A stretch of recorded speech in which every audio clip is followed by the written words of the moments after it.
My best friend's brother was out of the army. I heard he'd been injured on a mission. Lost the ability to have kids. My friend Carol was practically in mourning. I'm child-free by choice and now my brother's shooting blanks. It wailed. It's like our family name. Finley is at its fin, the end of the line. We're finished. A few days later. I finally met this legendary tough-as-nails brother of hers. And my world tilted on its axis. He looked exactly like my daughter's father. The man I'd slept with years ago. Carol was sobbing dramatically into her beer bottle at a barbecue joint. I was even planning on setting you two up when he got back. She slurred. Nellie could have been my honest-to-God niece. The man who can't, you know. He's basically a dud and you're my best friend. I couldn't do that to you. As she spoke, her phone buzzed on the table. Carol was already passed out. Her head on the sticky table. Completely oblivious. I hesitated. But when the insistent ringing started up for the third time, I picked it up for her. Mom says. If you're not dead, get your ass home. The voice was deep, rough around the edges and strangely pleasant. I pinched my earlobe, which had suddenly gone hot. Hello, this is a friend of Carol's. We're at a grill house. Would you be able to come and pick her up? There was no way. Carol was getting home under her own power tonight. And I'd had a few drinks myself. A ride would be a lifesaver. Before the man on the other end could respond, Carol's head shot up from the table as if she'd been resurrected. Oh, my poor brother. She held. Spent his youth at the academy. Got to be an old man and he's probably still a virgin. And now no one's ever going to want him. The other end of the line went unnervingly silent. She's had a lot to drink. Address number 8 South Ring Road. The line went dead. Soon. A black SUV pulled up and a tall man got out. He wore a rugged work jacket. His frame defined by broad shoulders and long legs. Couldn't see his face in the dim light. Only a sharp, imposing silhouette. At that exact moment, a video call came through on my phone. Is that Nellie? Carol mumbled. Squinting at my screen, calling so late. I hope everything's okay. You should take it. My brother's here. She waved a floppy hand at the approaching figure. A knot of parental anxiety tightened in my stomach. Without a proper greeting for the man. I just waited for him to get closer. Before stepping aside to answer the call. Nellie's tiny, beaming face immediately filled the screen. Mommy. Her cheerful smile was an instant relief. Hey, sweetie. Why are you still awake? I missed you. In the background, I could hear my mom's voice. I took her down to the creek to catch crawfish today. And she's been wired ever since. Refused to sleep until she talked to you. You're still out just catching up with Carol. My mom had taken Nellie to visit our old family home for a few days, giving me a rare bit of quiet. Is Auntie Carol there? Nellie's face squished against the camera again. Mommy, I want to talk to Auntie Carol. I glanced back towards the restaurant entrance. Carol had been hoisted over the tall man's shoulder, like a sack of potatoes, and was being unceremoniously dumped into the passenger seat of the SUV. That's right, dumped. The corner of my mouth twitched. He really was a man of action. Having Nellie was an accident. 4 years ago, I'd just gone through a bad breakup. I was at a bar trying to drown my sorrows when I met him. He was a paradox of smoldering intensity and buttoned-up restraint. Every breath he took seemed to land squarely on every one of my weak spots. Fueled by liquid courage, I took him home. To my surprise, we were perfectly in sync. Even now, I can remember the shiver that went through me when his calloused hands brushed against my skin. At the time, I thought maybe this could be the start of something real. But when I woke up the next morning, he was taking a phone call. His expression suddenly grim and serious. Copy that, I'm on my way. He hung up and was on his feet in an instant. Pulling on his clothes, scribbled a string of numbers on a notepad. I have an emergency deployment. You can reach me at this number. And then he was gone. I never even learned his name. I assumed that was the end of it. But a month later, I found out I was pregnant. With no other choice, I tried the number he'd left again and again. No one ever answered. It dawned on me then that I'd been played. He wasn't interested. The emergency was just an excuse to leave. And the number was a fake to get rid of me without a scene. For health reasons, I couldn't terminate the pregnancy. So I had the baby. The next morning, a hungover Carol called me to complain. My brother is so rough. He bruised my arm getting me out of the car. I'm telling you, Ava. You can't ever date a guy like that. He's got violent tendencies. Her rant was cut short by a low warning voice in the background. Carol, she went silent immediately. Then a new sycophantic tone took over. Brew, are you free this afternoon? My friend needs help moving some boxes. No. Perfect. Carol said to me, completely ignoring his response. I found you some free labor for this afternoon. He'll help you move your stuff. It's fine. I can handle it. He's practically family. Don't be shy. He's unemployed and just sitting around the house all day. Anyway, I thought she was joking. But that afternoon she showed up at my shop. And trailing behind her was a tall, familiar man. I own a women's lingerie boutique in the city. I've been running it for years and business is good. I've never hired any staff. Just handle everything myself.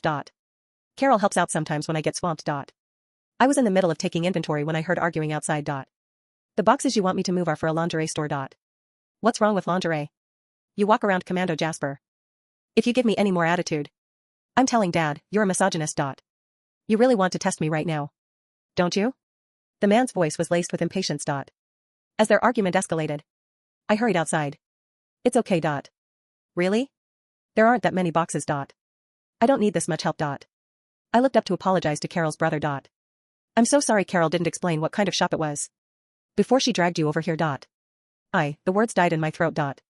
I was finally seeing his face clearly. Sharp, angular features. A handsome, commanding presence. Wore a dark brown jacket. And a wave of pure masculine energy seemed to roll off him. I forgot what I was going to say. The memory from 4 years ago hit me like a tidal wave. Knuckles tangled in my hair. The corded muscles of his forearms. The deep, ragged sound of his breathing. It was shocking how vividly I remembered every single detail. Fine, whatever. If you don't want to help, then just leave. Don't stand there scowling at us like we're begging you. Carol huffed, linking her arm through mine. Don't apologize to him. He's been gone for years and came back with zero manners. The man stepped in front of us, blocking our path. His gaze was locked on me. I fought to control the storm raging inside me and met his eyes, feigning a calmness I didn't feel. He cleared his throat. Where's the merchandise? What merchandise? You said you needed help moving boxes. Where are they? Jasper took off his jacket, revealing a plain black t-shirt. Underneath was incredibly strong. The heavy boxes seemed like toys in his hands. He could carry 4 or 5 at a time. With him there, Carol and I were instantly rendered useless, decorative bystanders. Carol sat on a stool, sipping a bubble tea and scrolling through her phone, happily directing her brother's labor. I hid in the stockroom, pretending to be busy with inventory. My mind in turmoil. I couldn't believe Nellie's father was my best friend's brother. Did he remember me? Probably not. It had been so long. My chaotic thoughts were interrupted by a deep voice. That's everything from out front. Oh, thank you. The cramped stockroom felt even smaller with his presence filling it. I took a step back, knocking something off a shelf.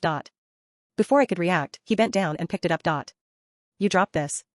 In his hand was a black bunny-eared bra. The delicate straps dangled from his fingers, a bizarrely harmonious match for his black shirt. I remembered with a jolt that I had been wearing. My face burst into flames. His eyes fixed on mine, seemed to darken. Leaned in closer. You seem afraid of me. Why? My breath hitched. Our eyes met and there was nowhere to run. My brain short-circuited. Carol said you hit women. I blurted out, not waiting for a response. I squeezed past him and bolted from the room. Carol, hearing the commotion, wandered over. Hit women? Which son of a bitch dares to hit a woman? Jasper's expression grew even darker. You keep talking and I might actually make an exception for you. Thanks to Jasper, the work was done in record time. A job that would have taken me until 8 was finished by 4. Carol, not wanting to impose any longer, started to drag Jasper away. But he stood his ground, perfectly at ease amidst the racks of lace and silk. The owner so cheap she won't even buy us dinner. My cheeks flushed. Of course I'll treat. What would you like to eat? Carol's eyes went wide.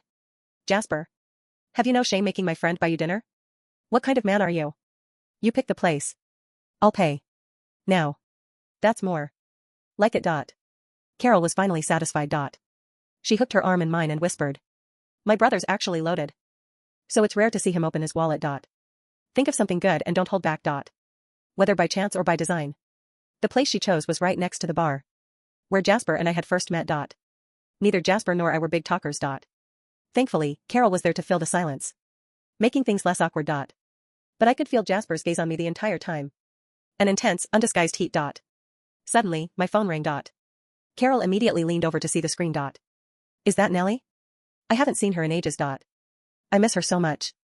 Across the table, the man's expression shifted, becoming unreadable. I stepped outside to take the call. As I left, I heard his low voice ask, she's married? Jasper's question immediately set Carol off. What? What's that supposed to mean? A woman can't have a kid unless she's married? You're such a dinosaur. So she's not married.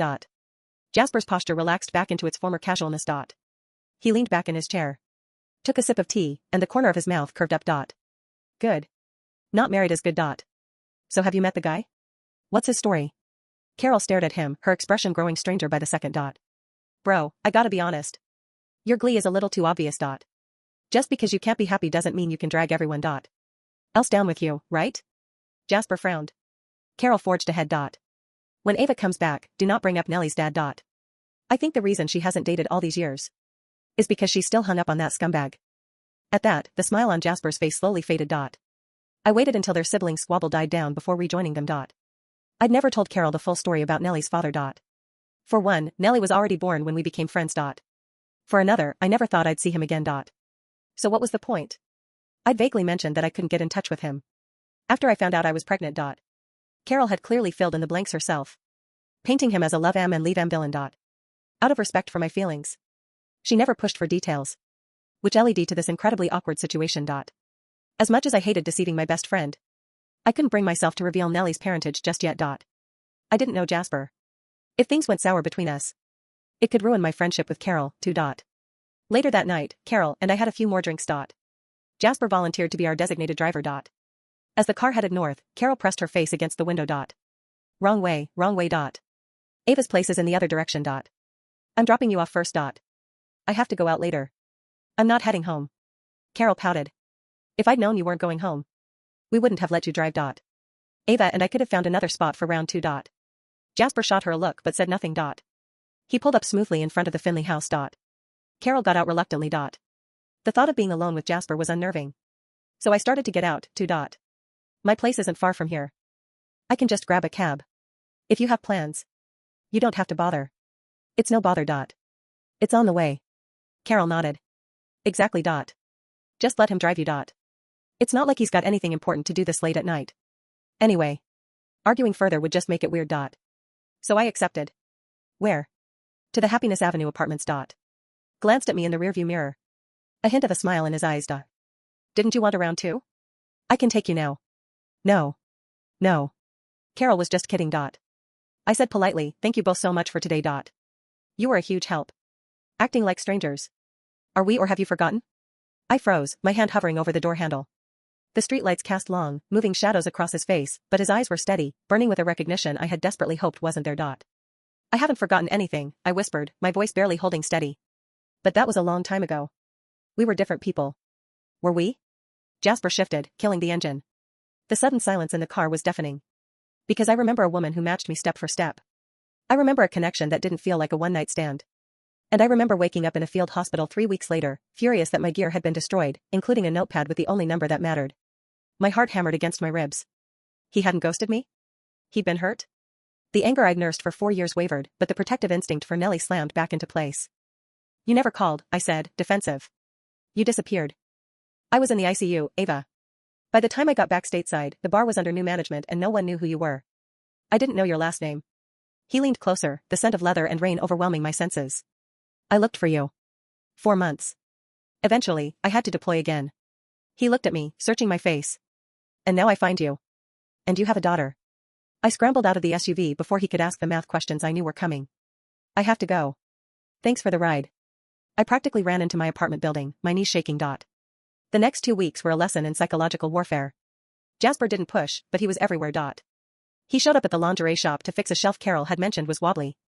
He dropped by Carol's place when I was there for dinner. He was terrifyingly competent, fixing things, carrying heavy loads, and watching me with that brooding, intense stare that made my skin prickle. But I managed to keep Nellie away. My mom was happy to keep her for a few extra days at the old house, and then I arranged a chaotic schedule of playdates and preschool. I was terrified. If he saw her, he'd know. She had his eyes. She had his stubborn chin.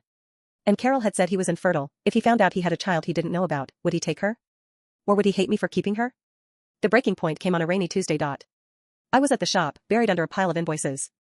The bell above the door chimed. Mommy. Grandma bought me ice cream. I froze. My mom wasn't supposed to drop Nellie off until 5. It was 3. I looked up to see my mother shaking a wet umbrella, Nellie holding her hand. And standing right behind them, holding the door open, was Jasper. He had come to drop off lunch for Carol, who was helping me in the back. Time seemed to stop. Jasper looked down. Nellie looked up. It was like looking at a photocopy. The same dark, intense eyes. The same shape of the brow. Even the way Nellie stood, hands on her hips, was a miniature reflection of the man towering over her. Jasper went still. Absolutely rigid. The takeout bag in his hand crinkled loudly. Who is this? Jasper asked. His voice was a low rumble, stripped of all casualness. I'm Nellie, my daughter chirped, fearless. She pointed at him. You're tall. Are you a giant?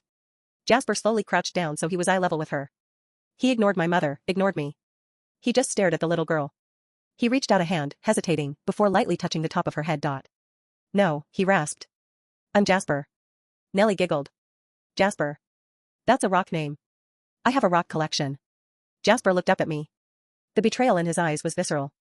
It cut deeper than any anger. He stood up slowly. Ava, he said. A word. Now. I looked at my mom. Take her to the back with Carol. Please. My mom, sensing the atmosphere was about to explode, hurried Nellie away. The moment the door to the stockroom clicked shut, Jasper advanced on me. He didn't yell. It would have been better if he had.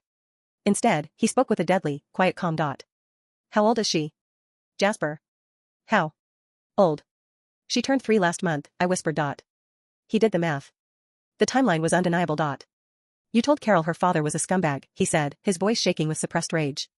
You let my sister mourn the end of our family line. You let me think I was broken.